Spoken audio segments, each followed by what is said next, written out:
Chapter 6 molecular basis of inheritance में आज हम एक और न्यूक्लिक एसिड पढ़ेंगे और वो है आरएनए।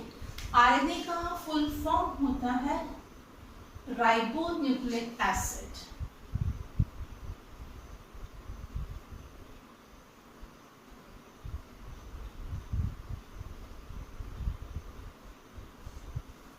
राइबोन्यूक्लिक एसिड भी डीएनए की तरह ही एक पॉलीमर है न्यूक्लियोटाइड का। तो क्या है ये? Polymer of nucleotide.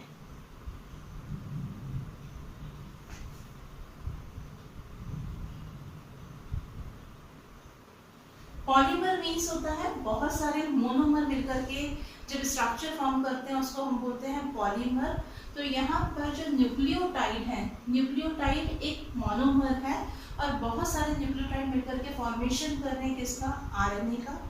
यहाँ पर जो मोनोमर न्यूक्लियोटाइड है वो किन किन चीज़ों से मिलकर के बनता है, ये भी हम लोगों ने जब डीएनए का स्ट्रक्चर पढ़ा था तब डिटेल में पढ़ चुके हैं हम लोग। एक बार हम फिर से यहाँ पर देखते हैं कि जो आरएनए का न्यूक्लियोटाइड होता है वो किन किन चीज़ों से मिलकर के बनता है। न्यूक्लियोटाइड में एक होती है पेंटोज शुगर। तो आरएनए में जो पेंटोज शुगर होती है उस शुगर को कहा जाता है राइबोज शुगर। यहाँ पर राइबोज शुगर है। डीएनए का स्ट्रक्चर जब हमने पढ़ा था तो वहां पर हमने पढ़ा था कि जो शुगर थी वो कौन सी थी? डीऑक्सीराइबोज शुगर थी। और यहाँ पर जो शुगर होती है वो कौन सी है? राइबोज शुगर है। 5 कार्बन शुगर होती है ये। सेकेंड, यहाँ पर न्यूक्लियोटाइड में सेकेंड पार्ट होता है न्यूक्लियोटाइड का और वो होता है नाइट्रोजनस बेसिस।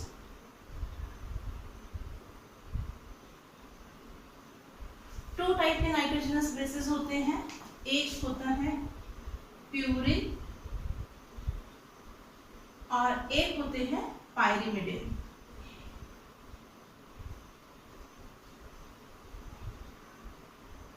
तो यहाँ पर जो प्यूरिन है, प्यूरिन कौन कौन से होते हैं? एक होता है एडेनाइन जिसे हम ए से रिप्रेजेंट करते हैं और एक प्यूरिन होता है विनाइन जिसे G से रिप्रेजेंट किया जाता है। पायरामिडिन यहाँ पर 2 होते हैं। एक पायरामिडिन होता है यहाँ पर साइटोसिन जिसे C से रिप्रेजेंट किया जाता है और एक होता है यहाँ पर यूरेसिल जिसे U से रिप्रेजेंट किया जाता है। किससे रिप्रेजेंट करते हैं? इसे U से रिप्रेजेंट करते हैं। तो डीएनए में हमने क्या देखा था कि जो प्यूरिन है वो एडेनाइन एंड ग्वानिन था।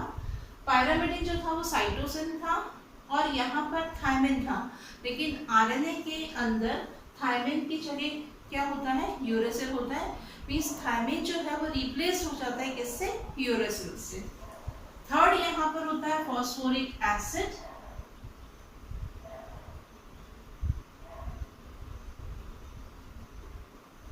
फॉस्फोरिक एसिड, तो ये तीनों मिलकर के pentose sugar plus nitrogenous bases and phosphoric acid मिलकर के किसका फॉर्मेशन करते हैं? न्यूक्लियोटाइड का। 1 न्यूक्लियोटाइड का फॉर्मेशन होता है और बहुत सारे न्यूक्लियोटाइड मिलकर के किसका फॉर्मेशन करते हैं? आरएनए का फॉर्मेशन करते हैं।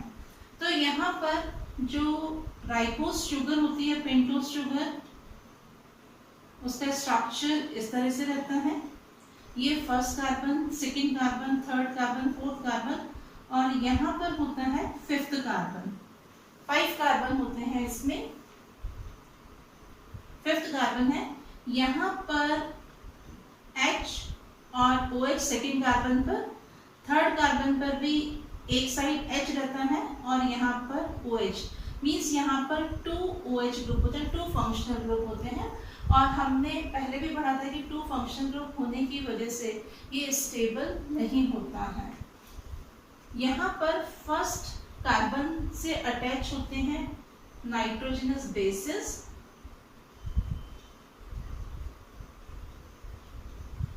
और जिस बॉन्ड से कार्बन, ये जो पेंटोज शुगर है, राइबोज शुगर है, इस शुगर के फर्स्ट कार्बन से क्या अटैच हुआ? नाइट्रोजनस बेसिस अटैच हुए और इनके बीच में जो बॉन्ड बनता है उस बॉन्ड को हम बोलते हैं ग्लाइकोसाइडिक बॉन्ड।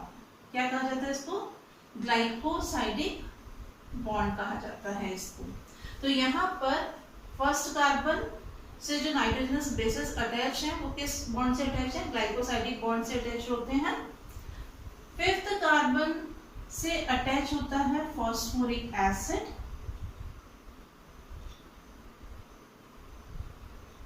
और यहाँ पर फिफ्थ कार्बन और फॉस्फोरिक एसिड के बीच में जो बॉन्ड बनता है इस बॉन्ड को हम बोलते हैं फॉस्फोडाइएस्टर बॉन्ड। तो इस तरह से यहाँ पर ये जो पेंटोज शुगर या राइबोज शुगर है ये नाइट्रोजनस बेसिस और फॉस्फोरिक एसिड मिलकर के किसका फॉर्मेशन कर रहे हैं? सिंगल न्यूक्लियोटाइड का। और इसी तरह से बहुत सारे न्यूक्लियोटाइड जो है वो मिलकर के क्या बनाएंगे? आरएनए का फॉर्मेशन करेंगे। यहाँ पर जो आरएनए रहता है, आरएनए होता है सिंगल स्ट्रैंडेड स्ट्रक्चर। डीएनए में हमने पढ़ा था डीएनए कैसा स्ट्रक्चर था? डबल स्ट्रैंडेड स्ट्रक्चर था। वहां पर हमने एक बेस पेयर रूल भी पढ़ा था जिसमें हमने पढ़ा था कि प्यूरिन और पायरामिडिन का नंबर जो रहता है वो इक्वल था, किसमें? डीएनए में। लेकिन आरएनए कैसा स्ट्रक्चर है? आरएनए सिंगल स्ट्रैंडेड स्ट्रक्चर होता है। तो यहाँ पर जो बेस पेयर रूल था जिसको चरगॉफ रूल भी कहा जाता है वो एप्लीकेबल नहीं होता। क्या था चरगॉफ रूल? यही था कि number of purine always equals to number of pyrimidine, जो कि आरएनए में नहीं होता है। तो इस तरह से बहुत सारे न्यूक्लियोटाइड मिलकर के किसका फॉर्मेशन करेंगे? आरएनए का फॉर्मेशन करेंगे। तो इस तरह से अगर हम देखें डीएनए और आरएनए में कुछ डिफरेंसेस जो है वो क्या क्या है? यहाँ पर जो शुगर होती है वो राइबोज शुगर होती है, पेंटोज शुगर ही है बट राइबोज शुगर है। वहाँ पर जो शुगर थी वो डीऑक्सीराइबोज शुगर थी। आपको याद हो तो हमने यहाँ पर देखा था कि इस कार्बन के साथ में यहाँ पर एक हाइड्रोजन अटैच था, वहाँ पर केवल सिंगल हाइड्रोक्सिल ग्रुप अटैच होता है। 2 हाइड्रोक्सिल ग्रुप होने की वजह से ये जो शुगर मॉलिक्यूल होता है वो स्टेबल नहीं होता है, ये ज़्यादा रिएक्टिव होता है।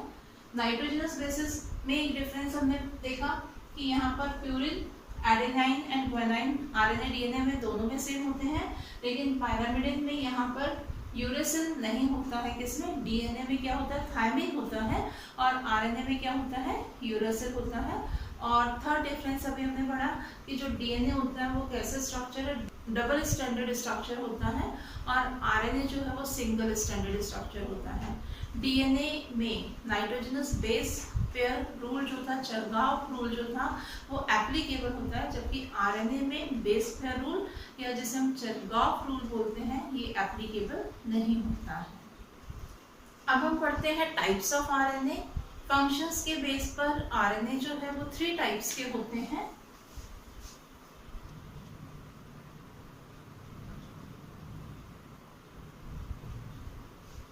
फर्स्ट टाइप है इसका एमआरएनए।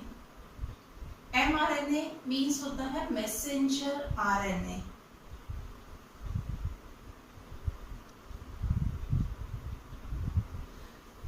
नाम से ही पता चल रहा है कि जो मैसेंजर आरएनए है उसमें एक मैसेज कोड होता है। और ये मैसेज कहाँ से कोड होता है? हमने पढ़ा था कि जो डीएनए रहता है डीएनए में इंफॉर्मेशन कोड होती है प्रोटीन सिंथेसिस की। डीएनए पर सिंथेसिस होता है आरएनए का, और जो डीएनए की इंफॉर्मेशन, जो डीएनए में इंफॉर्मेशन कोडेड थी वो इंफॉर्मेशन किस में ट्रांसफ़र हो जाती है? आरएनए में ट्रांसफ़र हो जाती है। और ये आरएनए जिसमें की इंफॉर्मेशन ट्रांसफ़र हुई है डीएनए से, इसी को हम बोलते हैं एमआरएनए। क्योंकि ये आरएनए जो है ये क्या करेगा? इस मैसेज को लेकर के जाता है साइटोप्लाज्म में, और वहाँ पर राइबोसोमल आरएनए के साथ में प्रोटीन का सिंथेसिस करता है। तो मैसेंजर आरएनए क्या काम कर रहा है कि ये जो डीएनए में इंफॉर्मेशन कोड थी उस मैसेज को न्यूक्लियस से साइटोप्लाज्म में लेकर के जा रहा है और प्रोटीन सिंथेसिस में हेल्प करता है। तो यहाँ पर क्या होता है? डीएनए से फॉर्मेशन होता है किसका? एमआरएनए का। और आपने पढ़ा हुआ है, जब हमने सेंट्रल डॉग्मा पढ़ा था तब हमने पढ़ा था कि एमआरएनए से सिंथेसिस हो रहा था किसका? प्रोटीन का। ठीक है, तो यहाँ पर जो डीएनए में इंफॉर्मेशन कोड थी वो क्या इंफॉर्मेशन थी कि प्रोटीन सिंथेसिस की इंफॉर्मेशन कोड थी, और ये इंफॉर्मेशन कहाँ पर ट्रांसफर हो गई थी, एमआरएनए पर। तो इसको हम क्या बोलते हैं, एमआरएनए को कनेक्टिंग लिंक भी बोलते हैं। किसका कनेक्टिंग लिंक बोलते हैं, डीएनए एंड प्रोटीन के बीच का, क्योंकि डीएनए से जो इंफॉर्मेशन है उसको कौन लेकर के जा रहा है, मैसेंजर आरएनए लेकर के जाता है, कहाँ पर, साइटोप्लाज्म में। सेकेंड टाइप होता है आरएनए का, आरएनए, इसको हम बोलते हैं राइबोसोमल आरएनए।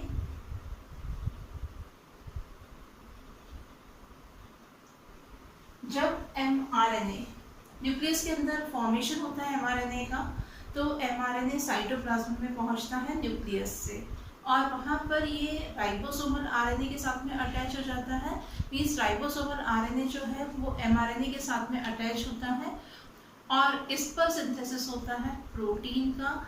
तो यहाँ पर राइबोसोमल आरएनए क्या करता है, हेल्प कर रहा है, help in protein synthesis.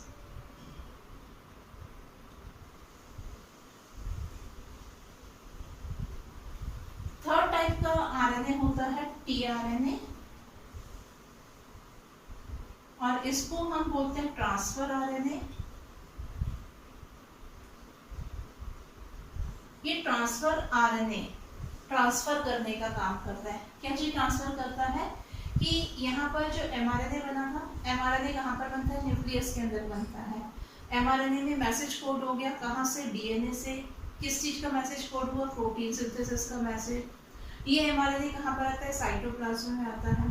Cytoplasm में आकर के राइबोसोमल आरएनए के साथ में मिलकर के ये एक यूनिट फॉर्म करते हैं जिस पर प्रोटीन का सिंथेसिस होता है। और ये प्रोटीन कैसे बनता है, बहुत सारे एमिनो एसिड्स के मिलने से बनता है। आपको मालूम है कि प्रोटीन जो है वो पॉलीपेप्टाइड चेन होती है, किसकी, एमिनो एसिड्स की। साइटोप्लाज्म में जो एमिनो एसिड्स होते हैं, उन एमिनो एसिड्स को साइट ऑफ प्रोटीन सिंथेसिस तक ले जाने का काम कौन करता है, ट्रांसफर आरएनए करता है। मींस ये क्या कर रहा है, ये आरएनए एमिनो एसिड जो रहते हैं, एमिनो एसिड को ट्रांसफर करता है, कहां से, साइटोप्लाज्म से लेकर के जाता है कहां तक, साइट ऑफ प्रोटीन सिंथेसिस।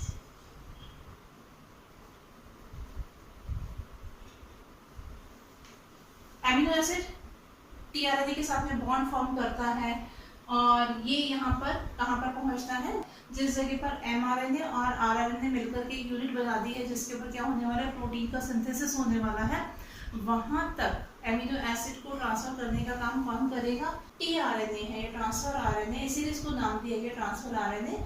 तो ये एमिनो एसिड को प्रोटीन सिंथेसिस की साइट तक पहुंचाने का काम करता है।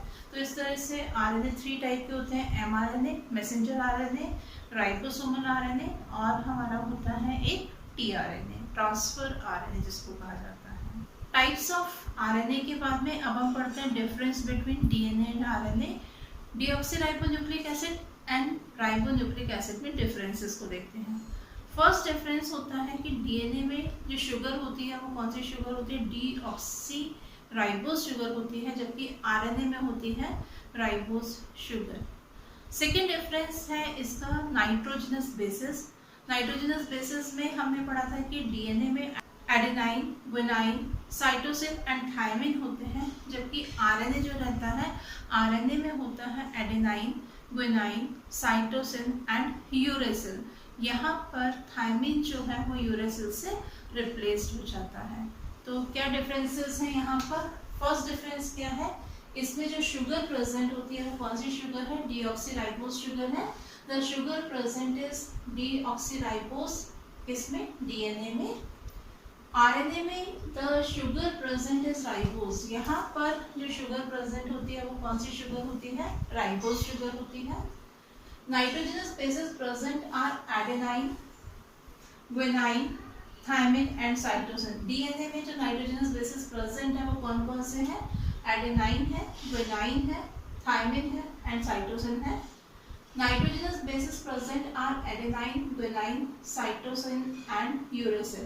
किसमें? In RNA.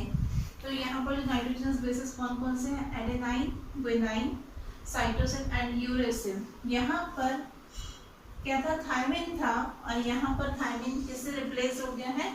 यूरेसिल से रिप्लेस हो गया है। It is always double stranded structure. अभी हमने स्ट्रक्चर जब आरएनए का पढ़ा था तब हमने बात की थी कि जो डीएनए है वो डबल स्ट्रैंडेड स्ट्रक्चर होता है, और आरएनए जो है वो सिंगल स्ट्रैंडेड स्ट्रक्चर है, पर कुछ जगह पर ये डबल स्ट्रैंडेड भी होता है। It is the genetic material of almost all living organism. जितने भी लिविंग ऑर्गेनिज्म हैं वहाँ पर जेनेटिक मटेरियल क्या होता है? डीएनए होता है। ऑलरेडी हम 2 एक्सपेरिमेंट पढ़ चुके हैं जिससे प्रूफ हो गया था कि डीएनए क्या है? जेनेटिक मटेरियल है। In RNA it is the genetic material of only some viruses. ये जो आरएनए है ये जेनेटिक मटेरियल होता है कुछ वायरसेस में। मोस्ट ऑफ द ऑर्गेनिज्म के अंदर जेनेटिक मटेरियल क्या होता है? डीएनए होता है, लेकिन कुछ वायरसेस के अंदर जो जेनेटिक मटेरियल है वो आरएनए होता है। It is chemically less reactive and structurally more stable. ये केमिकली क्या होता है? लेस रिएक्टिव होता है, and RNA is chemically more reactive and structurally less stable. RNA जो है वो ज़्यादा रिएक्टिव होता है और कम स्टेबल होता है।